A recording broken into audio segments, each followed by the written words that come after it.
I know you have clicked on this video because probably you have been disappointed before, or you are going through disappointments, or you don't just want to be disappointed when the time comes for you to have a nanny in your life.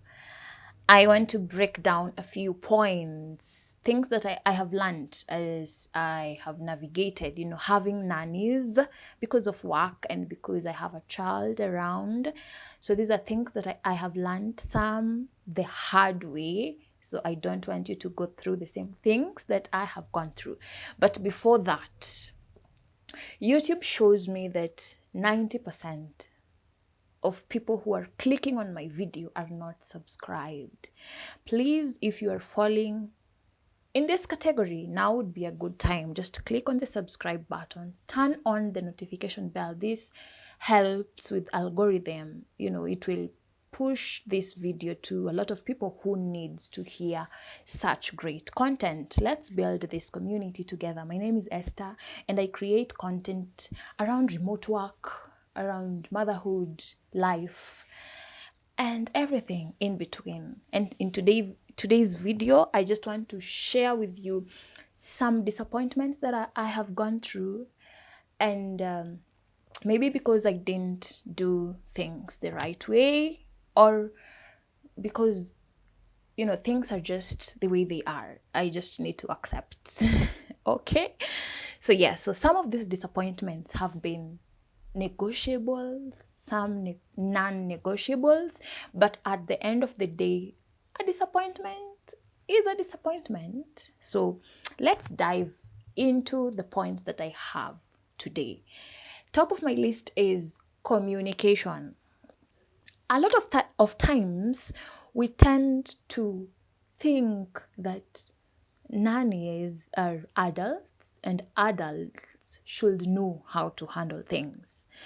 And I have struggled with communication because I think I have hired adults, they've always been 18 years and above, and you want them to know how to handle your kitchen, how the basics, how to do cleanliness, how to handle your child. You need to communicate. I have learned that you need to tell them clearly how to use your items, how to arrange things around your house, how to handle your child, especially this one. You have to tell them, if it's not raising your voice to my child, you have to tell them, do not ever cane my child. You have to be very clear. One thing that I came to learn is some of them went through some traumas, or, we've been brought up in different backgrounds, different families, different parents.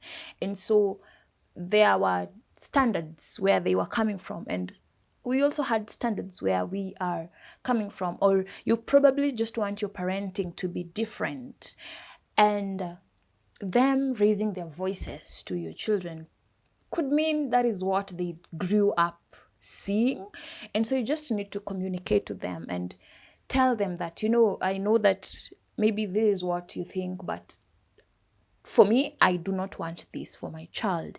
I do not want this. As you handle these things, I think I would want them to be, it would be better if you do it this way. Just communicate, tell them how to handle, if it's your furniture, if it's your gadgets, just show them. And I think the first 2 weeks should be thorough, just showing them around, correcting them if they don't get it right. Repeat the next 2 weeks, look at general progress the first month, and then you'll see if they are teachable. If they are not, now it will be up to you to know what to do next with them. Number 2 on my list is difference in standards. I came to realize that my clean is not your clean, and it's very okay. It's okay. Well, I'm okay with those who would go beyond my expectations. That's very fine. But I had a problem with those who went way below my expectations. But at the end of the day, I learned that my standards might not be their standard. So what am I supposed to do? Communicate still. I'll tie it back to communication. Just let them know that I know that this is your best. I know you have done your best, but I would want it to get to a certain point. Just try and elevate, try and do it this way, So people's standards are very, very different. You have to acknowledge that and then communicate, teach them, and life will be easier, all right? Number three, and this hurt me so bad, is that children do not love everyone. Yes, yes. And I'm beginning to wonder. I had a nanny, and she used to be very quiet. You know, if she was so good at chores, perfect. A1. In the morning, you'll wake up and things are just in the right places. But when it came to her bonding with my child, yeah, I felt some struggle. And mostly I work from home, and my child would spend a lot of time near me and not with her. So maybe I am working and all that. You see, nannies, there's a time I just set her free to go walk out. She can just go walk out with my daughter and all that. But my daughter was not enjoying her company at all, at all. And I don't want to overthink it, that maybe she was doing some bad things to my daughter. But I just came to realize that maybe children don't just like everyone. So the choice is yours. If you are going through the same thing and you are choosing to just keep your nanny for the chores, and then your child, I don't know, it's so difficult. I don't know. It's so difficult because most of the times we bring in nannies to help with our kids. And I really struggled at that point. I struggled for months. I think by the time I was releasing her, I don't know if it was the fifth or the sixth month. I tried to give them time to just try and see if they can bond, but it was not happening at all, at all. And it hurt me so bad. I used to think that, when you're going out, you keep thinking, are they okay? Is she doing something to her? I know it's scary. It's so scary. But I just came to realize to learn that maybe my child didn't just like her, and you can't force it. You can't force a bond between a nanny and a child. If it's there, you will see it. If it's not there, you will definitely see it. Fourth on my list is setting boundaries. Where do we draw the line of friendship and being professional? It has been a struggle for me. And down the comment section, you can just tell me, how are you setting boundaries between you and your nanny? When do you know that now it's time we can talk about everything and anything? And what times is it professional? It's so difficult. It's so difficult. I don't know how you're handling it. Please, down the comment section, you can just let me know. I know it's so difficult to allow too much familiarity. I feel like it makes some too comfortable, just because you are laughing, the other minute.